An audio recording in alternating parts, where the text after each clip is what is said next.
Trovadores, recuerda que en mi canal Trovit Scary Stories estaremos narrando series de terror y creepypastas, así que suscríbete y activa la campanita de notificaciones. Trovadores, en la descripción del video se encuentra el link de la página El Rincón del Terror de J.L. Sonayom, autor del siguiente relato que vas a escuchar. Síguelo. Mindy Plow, escrito por J.L. Sonayom. Naperville, Illinois, Estados Unidos, 1984. La festiva noche reunía a todo el pueblo en el increíble círculo de los hermanos Pochowski. Magos, trapecistas y todos los personajes que puedan imaginar se encontraban congregados en el mismo lugar, la feria anual. Todo el público estaba ansioso esperando la función estelar, el sorprendente show de Mindy Plow y su inseparable niño abominable. Hacía varios años que este talentoso dúo se había sumado a la gran familia de Pochowski. Fred, el menor de los hermanos, los encontró una lluviosa tarde de verano, mientras deambulaban perdidos en medio de la interestatal. Se veían tan sucios y desaliñados que al hombre, quien en ese entonces transitaba promocionando su espectáculo, les terminó dando pena, así que decidió detener la marcha de su vieja Ford para darles un aventón. Los niños, algo dubitativos, aceptaron subir a la camioneta, pero parecían mudos, no decían ni una sola palabra. Además estaban empapados, asustados y muertos de frío. Era un poco razonable que no tuvieran ganas de dialogar, solo lo justo y necesario. Recorrieron algunos kilómetros. Fred los miraba de reojo y suspiraba, como intentando llamar la atención de ellos, pero nada, no decían absolutamente nada. Hasta que llegó un punto que no se aguantó más y se dirigió directamente a ambos. Chicos, antes que nada, mi nombre es Fred. Soy propietario junto a mi hermano de un fabuloso circo. Es más, nos instalaremos unas semanas aquí en la ciudad. Tengo algunas entradas por si quieren ir. Ahora les voy a preguntar, ¿ustedes están bien? Porque el solo hecho de observarlos me hace dar cuenta que no es así, pero necesito que me ayuden a comprender. ¿Qué hacían ustedes solos en la ruta? La muchacha y el niño se miraron entre sí, mientras Fred, algo incrédulo, esperaba una respuesta, la cual al final de cuentas llegó. Me gusta el circo, señor. Los payasos son mis favoritos, le dijo el niño. El hombre sonrió y un poco más tranquilo les contó. Genial. ¿Saben algo? Nuestro circo es una gran familia. Allí tenemos de todo y sobre todo payasos, niño. Este comentario dibujó una mueca de alegría en el pequeño, algo que alegró a Fred, quien continuó hablándoles. Es más, chicos, les daré otras entradas adicionales para que ustedes y sus padres estén sentados en primera fila. ¿Qué les parece? Pero luego de escucharlo, la muchachita jaló al niño, casi obligándole a dejar de sonreír. Después miró hacia el piso. Una situación que sorprendió al hombre, quien preocupado les preguntó, ¿qué sucedió? ¿Dije algo que les molestó? Fue en el instante que la muchacha volvió a dirigirle la palabra, aunque esta vez un poco más fluida. Señor Pochowski, mi nombre es Alice y él es Paul. No somos de aquí, en realidad ni siquiera somos estadounidenses. Venimos de Edmonton, en la provincia de Alberta, al oeste de Canadá. ¿Podemos parar en un lugar tranquilo donde nadie nos moleste? Necesitamos hablar. Sí, claro. ¿Vamos por un café? No, señor. ¿Conoce algún camino o sitio deshabitado? Nuestra historia es larga y no quiero que transeúntes la interrumpan. Bien, creo que unos kilómetros atrás crucé un camino rural. Vamos hacia allí, respondió un poco extrañado el hombre. Unos minutos después llegan al sitio. Bien, jovencita, cuéntame. Gracias, señor Pochowski. Usted parece ser un buen sujeto. Le contaré. 5 años atrás, fuimos internados en un orfanato. Luego de que un fatídico día nuestros padres, yendo de viaje hacia Vancouver, murieran en un accidente. Solo 8 meses aguantamos en ese maldito internado. donde nos sucedieron cosas horribles que jamás le desearíamos a alguien. Logramos escapar, alejándonos lo más que pudimos de la ciudad, hasta que después de caminar por horas, llegamos a terrenos de praderas y coníferas. Allí nos escondimos. Era una decisión peligrosa, pero menos nociva que quedarnos en el orfanato. Esa noche fue la más fría de todas. Prácticamente nos estábamos helando. Tratamos de frotar nuestros cuerpos para darnos calor, pero no funcionaba. La situación era irremediable. Nos quedaba poco tiempo, hasta que de repente alguien nos rescató. Era un tipo de contextura enorme. Recuerdo cómo su áspera barba pinchaba mi cara al tomarme con sus brazos. Nos llevó a una vieja cabaña en el medio del bosque, nos alojó, nos alimentó y nos brindó un catre para dormir. Jamás nos dijo su nombre, solo que lo llamemos Big Red. Nos albergó por 2 semanas. Al principio parecía un tipo amable, pero con el tiempo fue demostrando lo que realmente era, un ser despreciable. Recuerdo que luego de oír nuestra trágica historia, nos prometió que nunca más tendríamos que pasar por algo así, que él nos iba a proteger y se ocuparía de nuestro bienestar, sendas palabras que rápidamente se llevó el viento. Big Red regresó del bosque con leños y al entrar a la cabaña se enojó mucho al ver que la comida no estaba servida. Empezó a azotar todo lo que encontró por allí. Realmente fue un pésimo momento, pero ese episodio fue tan solo el inicio de su ira.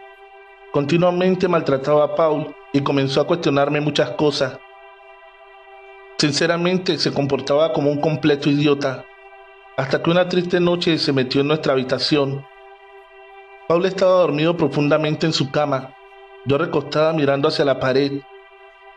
Pronto noté cómo el degenerado se metió entre mis sábanas. Era tanta la repulsión, pero no podía hacer nada. Más aún, estaba aterrada. Cuando sentí esa cosa rozar mis nalgas, ese fue el preciso momento en que me di cuenta que el hijo de perra estaba desnudo. Luego comenzó a tocar mis partes íntimas sobre encima de mi ropa interior, hasta que el asqueroso no se aguantó más. Metió su mano dentro de ella y me manoseaba sin pudor. Yo lloraba en silencio. No entendía por qué a mí me sucedía. Después de tal herejía, sin tapujos arrancó toda la ropa de mi piel, mientras tapaba mi boca con sus sucias y ásperas manos, para que yo no pudiera gritar. Pero Paul, por desgracia, se percató de lo que estaba sucediendo y rápidamente rompió un velador sobre su cabeza de Big Red. Pero este, que era muy fortachón, prácticamente no le causó nada. Asustado, Paul intentó enfrentarlo, pero el violento leñador lo elevó por el aire y le propinó 2 trompadas que destrozaron su nariz, dejándolo inconsciente y tirado en el piso. Luego, tomó mi cuello y colocó mi cuerpo boca abajo sobre el colchón. Golpeó mis nalgas para que las levantara. Realmente la sensación era horrible. Yo no quería que ese monstruo matara mi inocencia, pero el animal hundió su rodilla en mi espalda para que lo hiciera, hasta que no soporté tamaño dolor y terminé por ceder.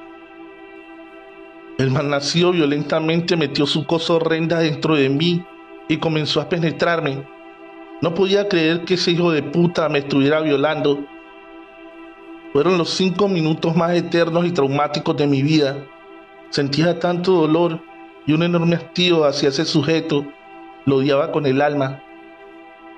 Luego del acto consumado, Big Red se levantó y se fue a su recámara como si nada hubiera sucedido, mientras yo lloraba y apenas soportaba moverme, pero no importaba.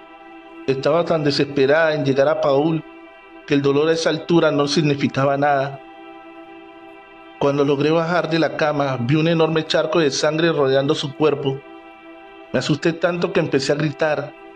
Realmente creí que Paul estaba muerto, pero por suerte no había sucedido eso. En ese instante comenzó a toser y a escupir su propia sangre, la cual no paraba de salir. Producto de su lesión en la nariz, sentí tanto odio que saqué fuerzas de donde no tenía y fui a increpar a ese gordo demente, quien estaba en su habitación mirando pornografía en su viejo televisor. Comencé a gritarle barbaridades y hasta llegué a decirle que iba a desparramar por todo el mundo que me había violado. Eso lo enloqueció de una manera descomunal. Bill Red se levantó y me dio una fuerte trompada en la mejilla que me hizo volar contra un armario. Luego comenzó a patear todo mi cuerpo. Me daba golpes por la espalda, estómago, cabeza. Era un calvario y el malnacido no dejaba de pegarme. Me encontraba perdida. Solo sentía el propio sabor de mi sangre en mi boca. Apenas podía moverme hasta que de repente sentí un segundo de paz. Bill Red había cesado con su paliza, pero solo por unos minutos. El enfermo había bajado al sótano. De pronto oí los gritos desesperados de Paul, alaridos desencajados que de pronto cesaron. Después de eso sentí vibrar las tarimas de la cabaña. Eran los pasos de Bill Red, quien regresaba con una pala de cavar. Fue en ese momento que me di cuenta que el descerebrado nos iba a matar. Se acercó, tomó de mi brazo y desnuda como me encontraba me llevó en dirección al bosque. Era tanto el frío aquella noche que lo único que pensaba era en la salud física de mi hermano. El imbécil me arrojó violentamente al suelo y me entregó la pala, obligándome a excavar un pozo. Yo ni fuerzas tenía, pero tuve que hacerlo, mientras él se sentó sobre el tronco de un viejo y seco pino. Recuerdo sus vulgares palabras, cómo me apresuraba para que acabara, me trataba como una esclava, constantemente mencionaba que esa no sería mi tumba, que la estaba preparando para Paul. También decía que no estaba en sus planes matarme, que yo le servía aún, pero que el problema era mi hermano, le molestaba, según él. Sobraba en nuestra relación. Yo no podía creer lo que oía. ¿Ese monstruo llamaba relación a una violación? Luego por un momento dejó de hablar. Yo estaba de espaldas hacia él. Ni siquiera tenía intenciones de voltear a verlo, pero no me contuve. Lo hice, y lo que vi fue sumamente repugnante. El lunático se estaba masturbando mientras miraba fijamente mi trasero. Por Dios, solo era una jovencita de 15 años. Qué asquerosa situación. Traté de no darle importancia. En mi mente solo quería matarlo, buscar a Paul y salir corriendo de allí, pero parecía imposible. Ese enfermo era muy grande y ya me había demostrado que no le temblaba el pulso para lastimarnos. Estaba tan indecisa que no sabía qué hacer. Pensaba tanto en mi hermanito, ni siquiera sabía si seguía vivo. No entendía por qué la vida nos castigaba tanto. Primero nos quitó a nuestros padres y ahora esto. La verdad que era muy injusta con nosotros. Mientras tanto, otra vez comencé a oír los pasos de Bill Red a mis espaldas. El sátiro se estaba acercando. De reojo miré y no podía creer lo que mis ojos veían. El violador se acercaba jalando su cosa entre sus manos, mientras a los gritos pedía que me arrodillara y abriera mi boca. Yo no podía creer semejante tortura, pero lo hice por mi hermano. A los pocos segundos el monstruo descargó toda su porquería en mi garganta, obligando a que me lo tragara. Fue horripilante. Hasta el día de hoy recuerdo esa sonrisa diabólica en su rostro, aquel hombre tan solidario que supe conocer. Realmente se había convertido en el psicópata más enfermo que había visto en mi vida. Ya no existía adjetivo alguno para describirlo.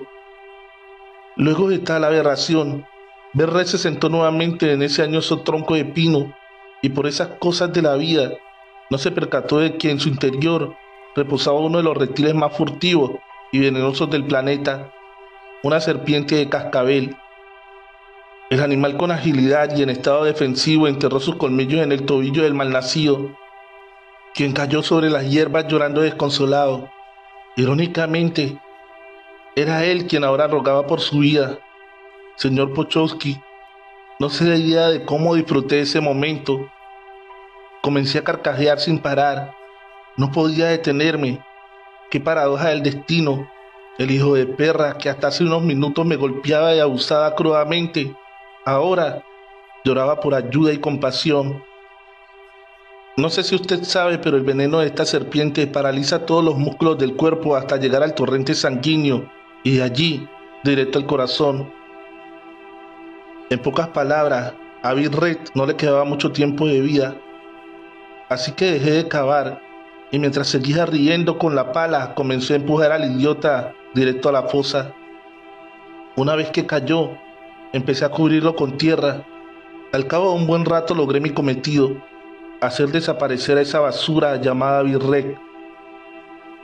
Luego, con mi último aliento regresé a la cabaña en busca de mi hermanito. Por ningún lado podía encontrarlo, hasta que finalmente lo hallé en el cobertizo, colgando de un tirante y con su cuello partido en dos. No se imagina el dolor que sentí. Mi hermano era mi confidente, y valga la redundancia si tendrá algo que ver o no. Pero éramos gemelos, tal vez por ello nos llevábamos tan bien, pero ese malnacido lo había arruinado todo. Me acababa de quitar lo único que me quedaba en la vida, a mi querido Paul. Con el dolor más grande de mi alma, no tuve más remedio que bajarlo de allí y llevarlo hacia el bosque, cavar una tumba y enterrarlo. Fue algo tan feo, jamás creí pasar por todo esto. Luego regresé a la casa, me escondí en el baño. Necesitaba con desesperación una ducha. Mientras la hacía me daba cuenta que ya no tenía a nadie. Me encontraba sola en este mundo. Pensaba qué sería de mi vida sin mi alma gemela, sin mi hermano Paul. El tiempo pasó, pero ninguna herida había cicatrizado. No tenía dónde ir, así que decidí quedarme en la cabaña.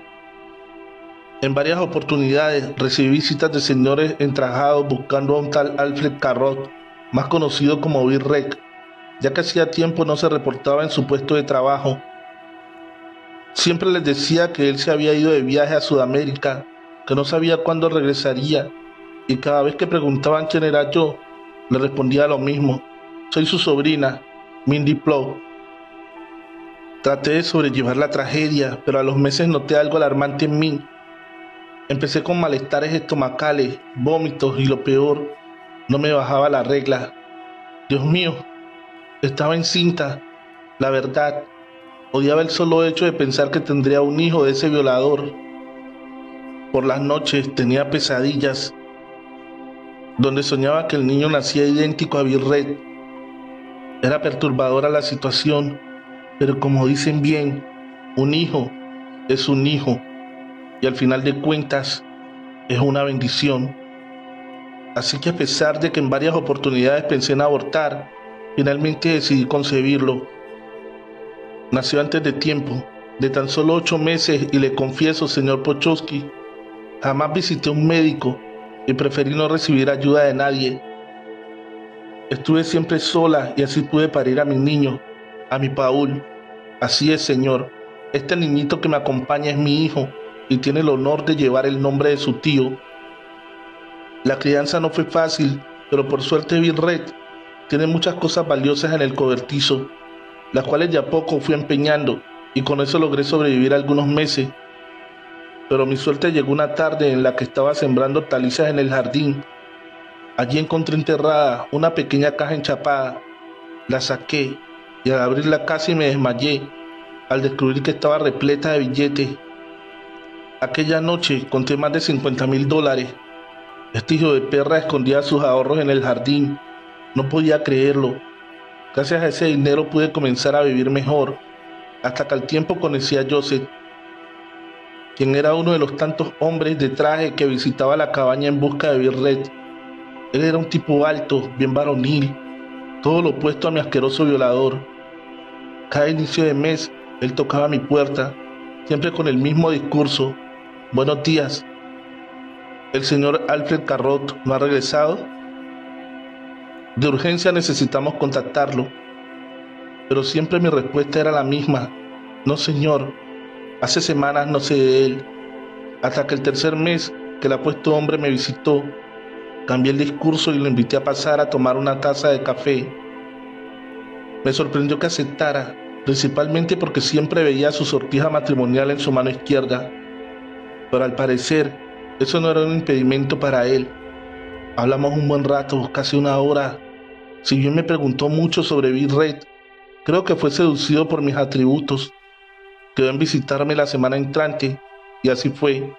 Trovadores, antes de continuar con el relato, te pido por favor te suscribas al canal y actives la campanita de notificaciones.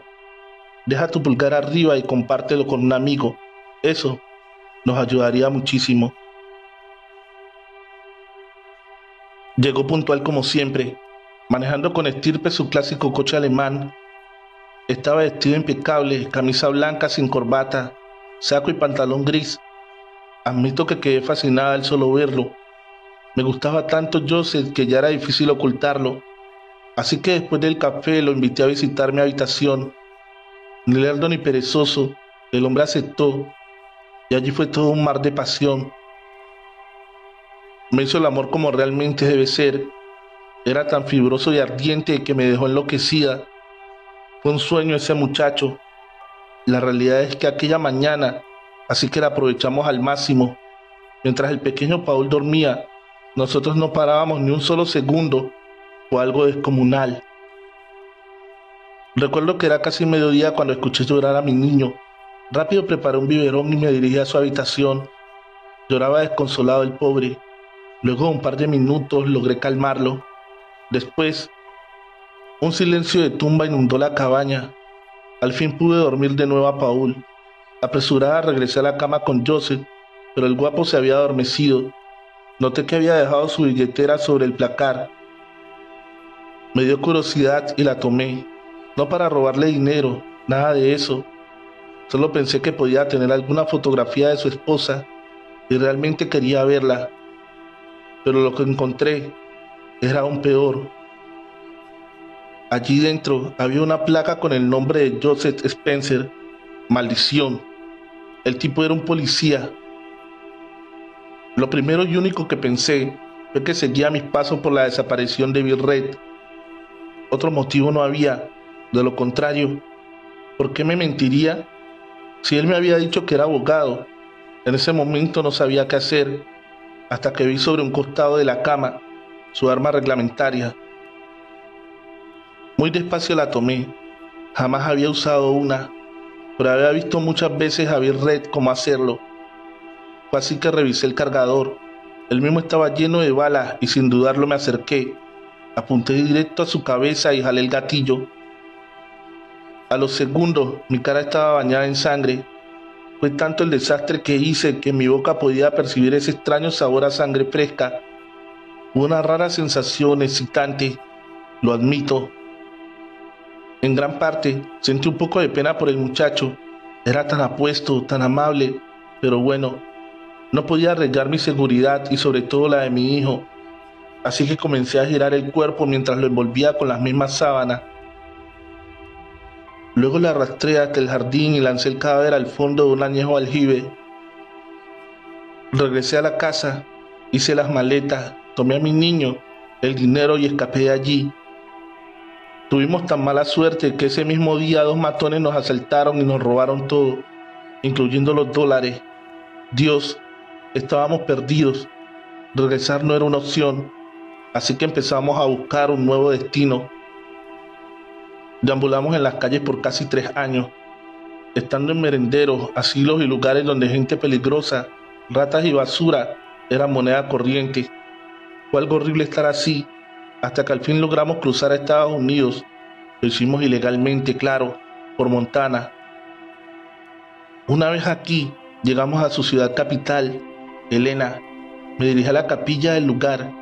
Estábamos hambrientos y muy bajos de peso. Allí nos recibió un muy amable el padre Fromm, un anciano muy leal a las enseñanzas de Dios. Él no solo nos brindó hospedaje y comida, sino que me ofreció un trabajo digno, asear y mantener limpia la iglesia. Claro que acepté, y para mi suerte me fue muy bien.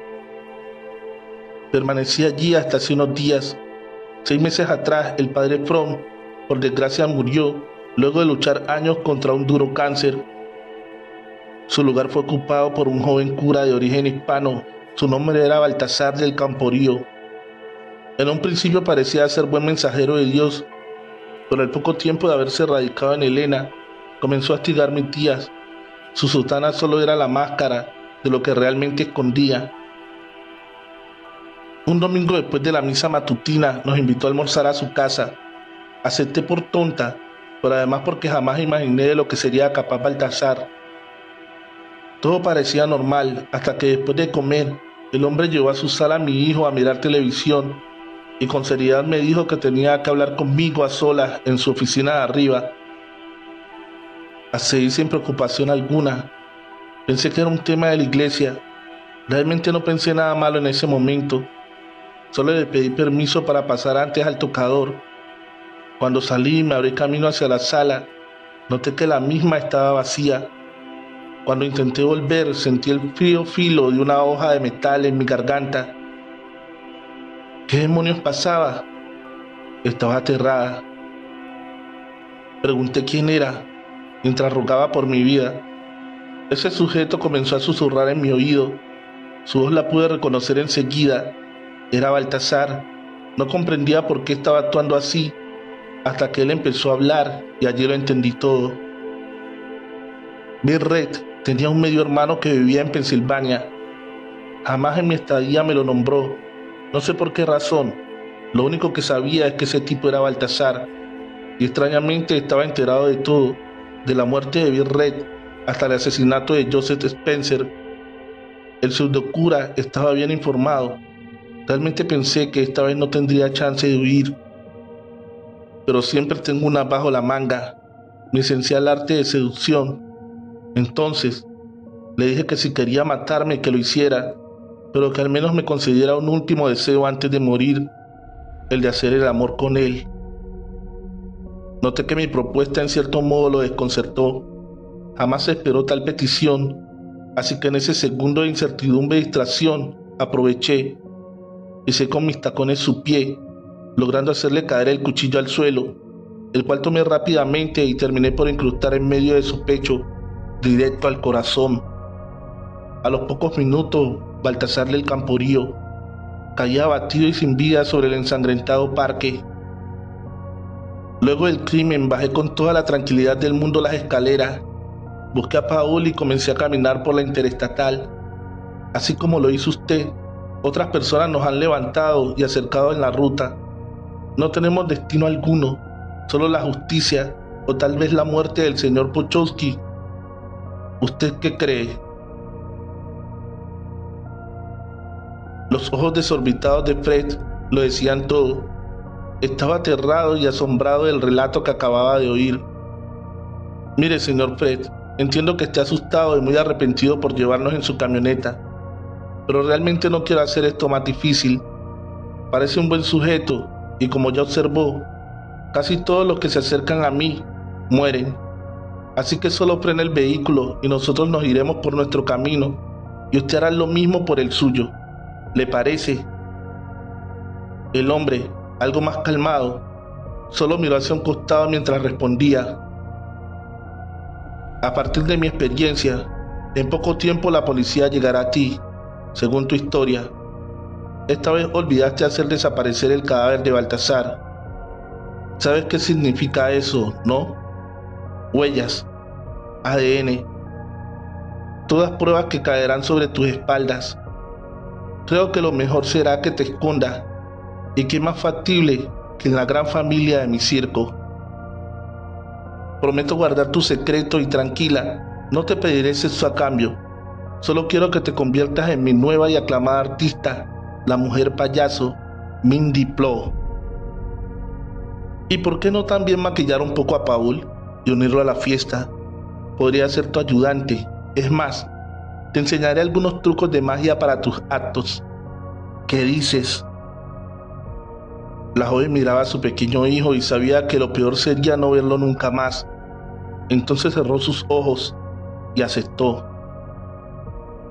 Meses después, la festiva noche reunía a todo el pueblo en el increíble circo de los hermanos Pochowski.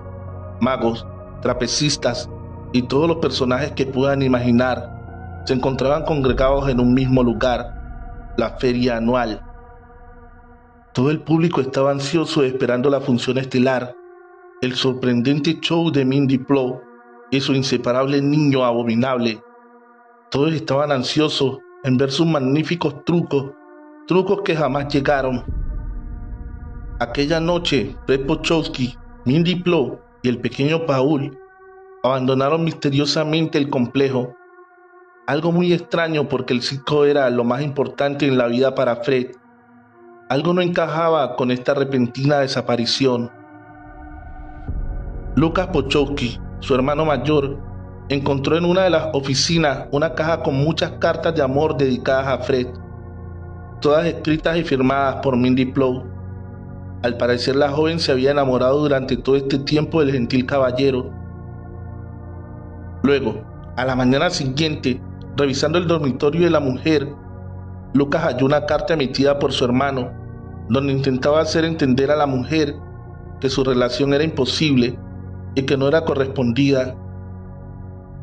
La fecha de dicho escrito databa del 9 de marzo de 1984, el mismo día que Fred, la muchacha y el niño desaparecieron. Toda aquella jornada buscaron a Fred por todos lados, por todo rincón de la comarca, pero nunca jamás los encontraron.